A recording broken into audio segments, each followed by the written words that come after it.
ummanni adiin ummanni wanta kana hoogganu sagalee keenya akka dhaga'u barbaanna. Har'as ammuma kanaas namatu dhahameetiin ijoollee keenyatu Oromoo dhahamee dhufe sa'a kanatti kunoo ambulaansii yaamanii eegaa jiran sa'a kanatti jechuudha. Bakka itti jiraannu irraa jechuudha dhahamee kan dhufe. Kanaafuu hundi keessanuu akka dandeettan sagalee ta'a.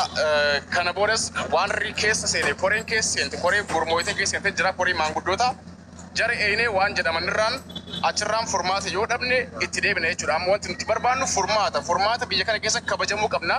Wanti nuti jala jirru dhaabbata UN ti. Dhaabbanni UN immoo akka addunyaatti beekamaadha. Dhaabbanni UN mootummaa biyya kanaa dhufu kaffaleeti jechuudha kan baqataa takka takkaan as keessa jiraachisaa jiru. Kanaaf nutis furmaata barbaanna. Namni kuma takka amma jirtan kunniin hundi keessanuu waan wanti jettan isinitti deebinaa walitti deebinaa waan nun jedhan irraanii nagaan nu turaan gasiif. በቃ ሙሉ ሌሊት ምንም ሳንተኛ ነው ያደርነው። ባልከን ጉቶ ዙረፊን ቡሌ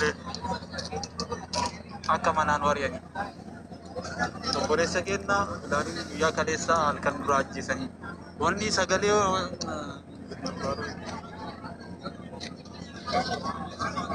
ካዮ ከሀገራችን ተሰደን እንደዚህ ስቃይ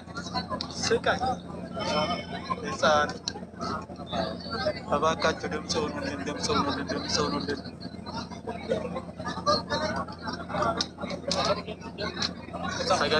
sagalee nuta ummanni Oromoo biyya addunyaa irratti sagalee nuta rakkina adda addaa keessa jira ummanni Kaayiroo biyya kana jiru rakkina adda addaa keessa jira kun amma biyya kaleessa to'annaa akkana turmale mataa lafa qabatee taa'aa jira ashanguliti boosicha kanatti akkaawuntiin warri hinginaan jedhaara ashanguliti kanarratti hin argina ashanguliti kanatti argaa dubartiin lafa teessee dhiirri lafa taa'aa kun mucaa kanaaf guyyaa kaleessa halkan mataa dhaanii qabataa ashagatee taa'u kan ummanni akkana godhaa jiru ummata dhalataa biyya kanaatiif jiraachuu hin dandeenye rakkina adda addaatu nurra gahaa jira. Kanaafuu akka sagalee nu taatan barbaanna.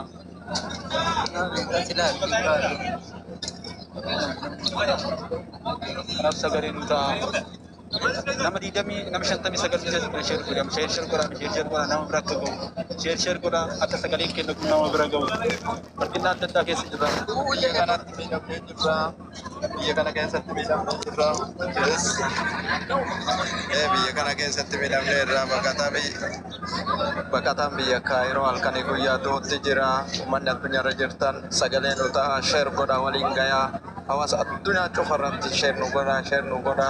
Baqataan Kaayiroo keessatti akka wantooti guyyaarraa waraanamuu du'uu kunoo rakkoo hamaa keessa jirra. Biyya kana keessatti rakkannee jirra. Kunoo uummanni isin argitan kun biyya kana keessatti rakkoo cimaa keessa rakkoo hagana hin jedhamne kana keessa hojiin qabuu maaliin jedhu guyyaarraa waraanamuu du'uu manatti itti seenamuu saamamuu kana keessa jira.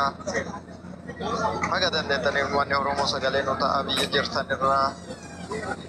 Kono mana isin argitan kun community biyya kamii jalatti share tuuti godha. Uummanni hagana baay'atu kun dargaggeessa biyya jijjiiruu danda'u biyya faayidaa qabu biyya kana keessatti sikkiinaan waraanamee guyyaarraa du'utti jira. Kaleessa galgala Bilaal Huseen du'aan of bira dhabnee jirra.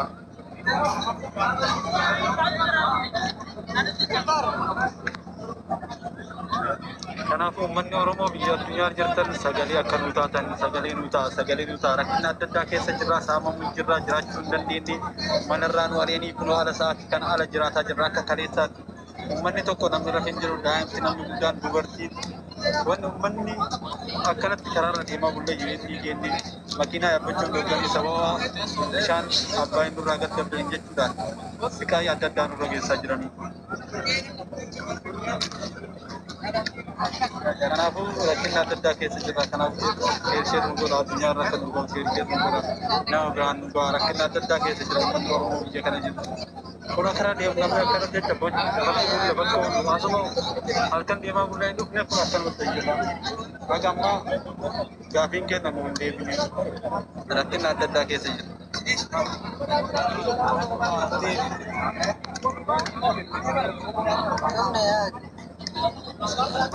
Ayo, gak mau biyya baata duute hedduun dheeraa.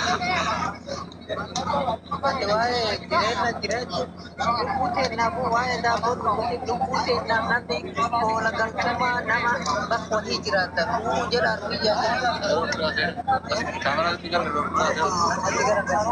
Anggar ganda chicken la kamera tu na to na dirar kamera na kar ke to na jela to kan